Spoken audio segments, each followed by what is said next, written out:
Matric inter exam 2026 के लिए उड़नदस्ता के जो अधिकारी हैं, उड़नदस्ता की टीम वो नियुक्त हो चुकी है। आखिर ये उड़नदस्ता अधिकारी कौन होते हैं, ये फ्लाइंग स्क्वाड कौन होते हैं, इनसे किनको खतरा है? क्योंकि इनकी नियुक्ति जो होती है मुख्य रूप से कदाचार रोकने के लिए होती है, परीक्षा में धांधली रोकने के लिए होती है, नकल रोकने के लिए होती है। परीक्षा में ऐसा नहीं कि सिर्फ स्टूडेंट के लिए, स्टूडेंट से लेकर के जो टीचर या फिर जो सेंटर के CS जितने भी लोग सेंटर पर लगे होते हैं ना एग्जाम में, उन सब पर नजर रखना, उसके हिसाब से उन पर कार्रवाई करना, ये अधिकार होता है उड़नदस्ता अधिकारी का। आखिर ये उड़नदस्ता टीम है क्या और इसका काम क्या है, इससे खतरा किसको है और कब खतरा है, ये बात आपको समझ लेना है।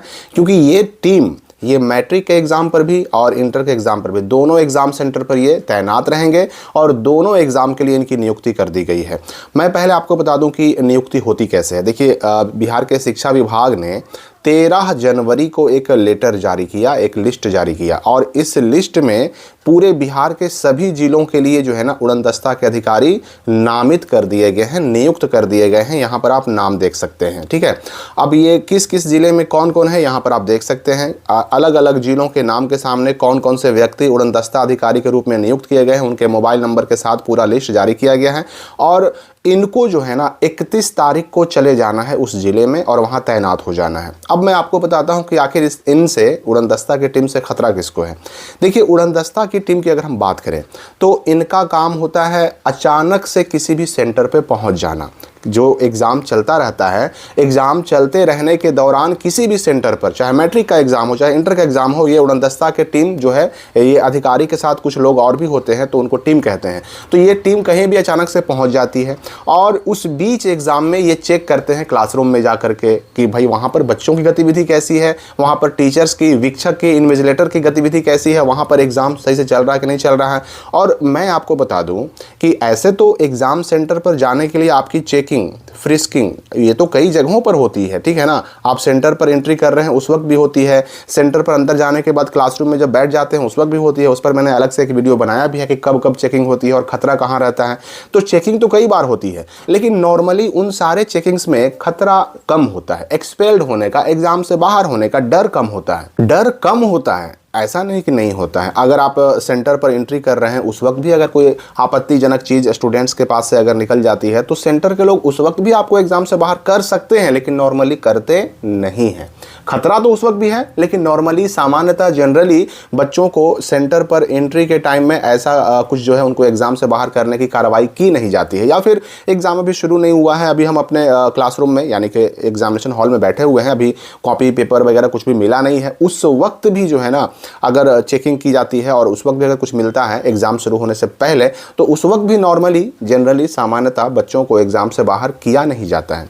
लेकिन एग्जाम में एक्सपेल्ड होने का डर अगर होता है तो यही उड़नदस्ता अधिकारी के आने पर होता है। अब होता क्या है ना कि ये जो है ना अपने ज़िले में, चूंकि एक ज़िला इनको अलॉट हो गया, हर एक ज़िले के लिए एक अधिकारी, एक ऑफिसर जो फ्लाइंग स्क्वाड ऑफिसर हैं वो नियुक्त हो गए।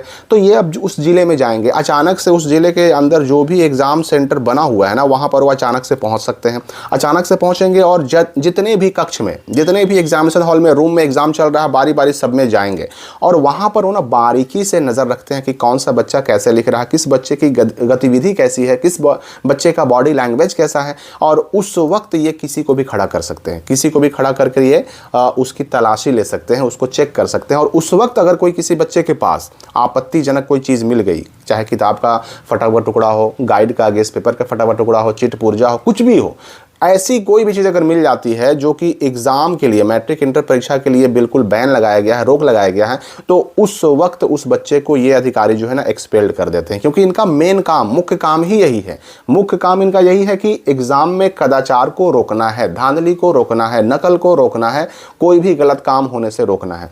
तो इसलिए इनसे सावधान रहना है। और ख़ास करके जब ये आपके सेंटर पर जाएँ, बाहर से आते हैं, ये आपके सेंटर पर नहीं रहते। बाकी लोग जो वीक्षक हैं यानी इन्विजिलेटर जो आपके रूम में आते हैं, कॉपी क्वेश्चन बांटते हैं, वो तो आपके सेंटर पे ही रहते हैं। CS सेंटर सुपरिटेंडेंट, जिनको हम केंद्राधीक्षक भी कहते हैं, जो पूरे सेंटर का हेड होता है, ये भी आपके सेंटर पर ही रहते हैं। पुलिस अधिकारी वो भी सेंटर के लिए नियुक्त हो जाते हैं और पूरे एग्जाम पर वहीं रहते हैं। लेकिन ये अधिकारी बाहर से आते हैं, वो आपके पास, आपके सेंटर पर हमेशा नहीं रहेंगे, ये बाहर से आते हैं। और ये जब बाहर से आए ना, उस वक्त बड़ा सावधान रहने की ज़रूरत है। अब सावधान भी रहने की ज़रूरत है तो केवल उन छात्रों को, उन बच्चों को जिनके पास कोई आपत्तिजनक चीज है, कोई भी अगर ऐसा चीज है जिनके पास जो आपत्तिजनक है, तब उनको सावधान रहना है। अगर कोई एक अपना एग्जाम अपने से लिख रहा है, कोई उसके पास गलत चीज है ही नहीं, तो उसको किसी भी हाल में इन अधिकारियों से भी डरने की जरूरत नहीं है।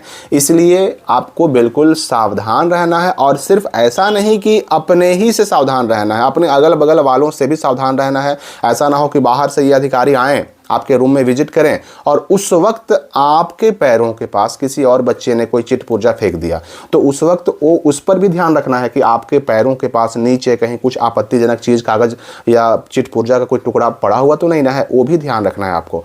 तो एक बात मैं स्पष्ट बता दूं कि 38 जिलों के लिए जो ये नियुक्त हुए हैं, इनका काम क्या है यहाँ पर स्पष्ट कर दिया गया है।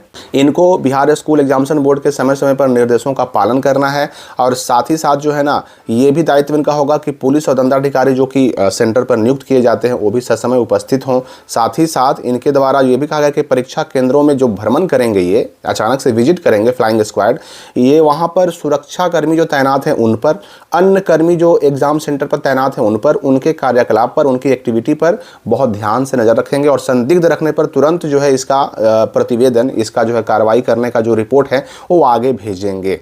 तो ये भी कहा जा रहा है कि प्राधिकारी, ये जो फ्लाइंग स्क्वाड ऑफिसर हैं, परीक्षा केंद्रों पर भ्रमण के दौरान केंद्राधीक्षक यानी CS और वीक्षक यानी इन्विजिलेटर, जो टीचर आपको कॉपी क्वेश्चन बांटते हैं, उनके कार्यकलाप पर भी विशेष निगरानी रखेंगे, और अपने स्तर से सूचना ग्रहण करके जिले के वरीय यानी सीनियर अधिकारियों को देते हुए मुख्यालय को यानी कि बिहार स्कूल एग्जामिनेशन बोर्ड को भी भेजेंगे।